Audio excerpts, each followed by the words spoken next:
அன்பானவர்களே, ஆண்டவராகிய இயேசு கிறிஸ்துவின் நாமத்தில் உங்களுக்கு என் அன்பின் வாழ்த்துக்கள். Jesus meets YouTube families, GPS Robinson, ஃபேஸ்புக்கில் இருக்கிற நம்முடைய குடும்பங்கள், கர்த்தருடைய பிள்ளைகளை, உங்கள் எல்லாருக்காக கர்த்தருக்கு ஸ்தோத்திரம்.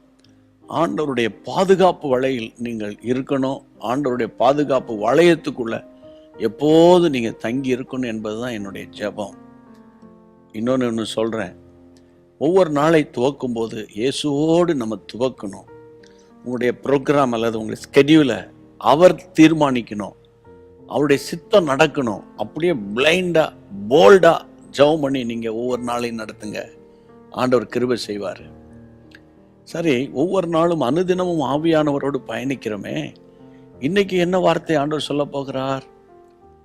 தாகத்தோடு இருக்கீங்கல்ல, உடனே வேதத்தை திருப்புங்க. ஏசாயா தீர்க்கதரிசியின் புத்தகத்தில் 40ஆம் அதிகாரத்தை வேதத்தை திறந்து நீங்கள் பார்க்கணுன்னு அடிக்கடி நான் சொல்லியிருக்கேன். ஸ்க்ரீனில் வசனம் வரும், அது வேறு விஷயம். நீங்கள் பைபிளை திறந்து பார்க்கணும். பெண் எடுத்து அண்டர்லைன் பண்ணுங்கள். 29ஆம் வசனத்தை நான் வாசிக்கும்போது வேதம் சொல்லுகிறது, சோர்ந்து போகிறவனுக்கு அவர் பலன் கொடுத்து சத்துவம் இல்லாதவனுக்கு சத்துவத்தை பெருக பண்ணுகிறார். சோர்ந்து போகிறவனுக்கு அவர் பலன் கொடுக்கிற கர்த்தர். சத்துவம் இல்லாதவனுக்கு சத்துவத்தை பெருக செய்கிற கர்த்தர். சோர்ந்து போகிறவனுக்கு பலன் கொடுக்கிறவர். உங்களுக்கு தெரியும்னு நான் நம்புறேன்.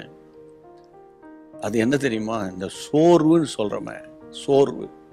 ரொம்ப சோர்வா இருக்குது, பைபிள் வாசிக்கிறதுக்கே பிடிக்கல, ரொம்ப சோர்வா இருக்குது, என் ஜெபத்துக்கே பதில் வரல, ரொம்ப சோர்வா இருக்குது, பாட்டே வரல, சோர்வா இருக்குது, கைத்தட்ட கூட பலன் இல்லை. இந்த சோர்வின் ஆவியை போல மிக மிக மிக கொடிய பொல்லாதாவி வேறு எதுவும் கிடையாது. சோர்வின் ஆவி விசுவாசிகளுக்கு மட்டும் இல்லை, ஊழியக்காரர்களையும் தாக்கும்.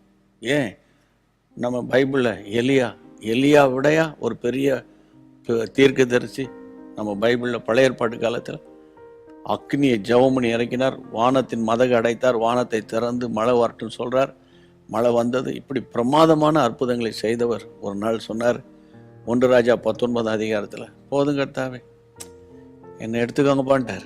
போதும், ஆண்டவர் எல்லாத்தையும் ஊழியத்தெல்லாம் ஒயிண்டப் பண்ணிட மாட்டார். அவ்வளோ சோர்வு. இந்த சோர்வோடு கூட இன்றைக்கு இருக்கிற உங்களுக்கு தான் ஆண்டவர் பேசுகிற வார்த்தை. சோர்ந்து போகிறவனுக்கு அவர், கர்த்தருடைய பிள்ளைகளை, பலன் கொடுக்கிறார். பலன், ஸ்ட்ரென்த். அது எங்கிருந்து வருதுன்னு நினைக்கிறீங்க? அபிஷேகம் தான் நம்முடைய பலன்.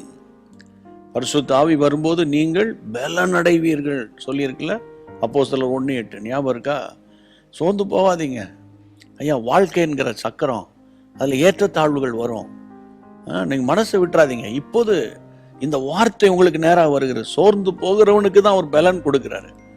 அப்போ சோர்ந்து போயிருக்கீங்களா? ஆண்டவர்கிட்ட பலன் தாங்கன்னு கேளுங்க. பலன் தாங்க, என்னை பலப்படுத்துங்க. ஜெபம் பண்ண முடியல, பைபிளை திறந்தாலே ஒரே தூக்கம் வருது, அல்லது வேற எங்கேயாலாமோ என்னுடைய எண்ணம் போது உடனே செல்ஃபோன் எடுத்து என் ஃப்ரெண்டு என்ன சொன்னால், அவங்க என்ன சொன்னால் பார்க்குறேன். ஆமாம், அப்படி நீங்கள் சோர்ந்து போயிட்டீங்களா? பயப்படாதீங்க, கலங்காதீங்க, மனசு விட்டுறாதீங்க. உங்களுக்கு ஒரு நல்ல ஒரு எதிர்காலத்தை கர்த்தர் வைத்திருக்கிறார். அதனால தான் இந்த வார்த்தை உங்கள் காதில் விழுது பாருங்க. ஆமேன். ஜெபம் பண்ணிடுவோமா? அப்படியே ஒப்பு கொடுத்து, ஆண்டவரே இந்த சோர்வின் ஆவி என்னை விட்டு ஓடட்டுன்னு சொல்லுங்க. நான் ஜெபம் பண்ணிடுறேன். கர்த்தருக்கு ஸ்தோத்திரம், கர்த்தருக்கு ஸ்தோத்திரம், கர்த்தருக்கு ஸ்தோத்திரம். அருமையான ஆண்டவரே, சோர்ந்து போகிறவனுக்கு பலன் கொடுக்கிறவரே, சத்துவம் இல்லாதவனுக்கு சத்துவத்தை பெருக பண்ணுகிற கர்த்தாவே, எந்த விஷயத்தினால, எந்த பிரச்சனையினால உங்களுடைய பிள்ளைகள் சோர்ந்து போனாங்களோ அந்த பிரச்சனையை டெலீட் பண்ணிருங்க. அந்த பிரச்சனையை எடுத்து போட்டுருங்க. ஒரு மன வலிமையை கொடுங்க, மன தைரியத்தை கொடுங்க. ஏசப்பா, உங்களுடைய கரத்தில் ஒப்பு கொடுக்கிற ஆண்டவரே, இம்மட்டும் நடத்தினவர் உங்களுடைய பிள்ளைகளை நடத்துங்க. இனிமேலும் நடத்துங்க, இனிமேலும் நடத்துங்க. எல்லா சோர்வு, அசதி, கவலை, சோர்வு எல்லாம் இயேசுவின் நாமத்தில் பறந்து போகட்டும். ஒரு புது பலனால் கர்த்தர் நிரப்பி பாதுகாத்துக் கொள்ளும். இந்த ஜெபத்தை கேட்ட கர்த்தருக்கு ஸ்தோத்திரம், ஸ்தோத்திரம், ஸ்தோத்திரம். இயேசுவின் நாமத்தில் பிதாவே, ஆமேன். Price God. கர்த்தருக்கு மகிமை உண்டாவதாக. இந்த நாளில் கேட்ட வசனத்தை நல்லா விசுவாசிங்க. மற்றவங்களுக்கு ஷேர் பண்ணுறது மறக்கக்கூடாது. தொடர்ந்து கர்த்தருடைய நாமம் உங்கள் மூலமாக மகிமைப்பட போகிறது என்பதை தீர்க்க தரிசனமாய் சொல்லுகிறேன். God bless you.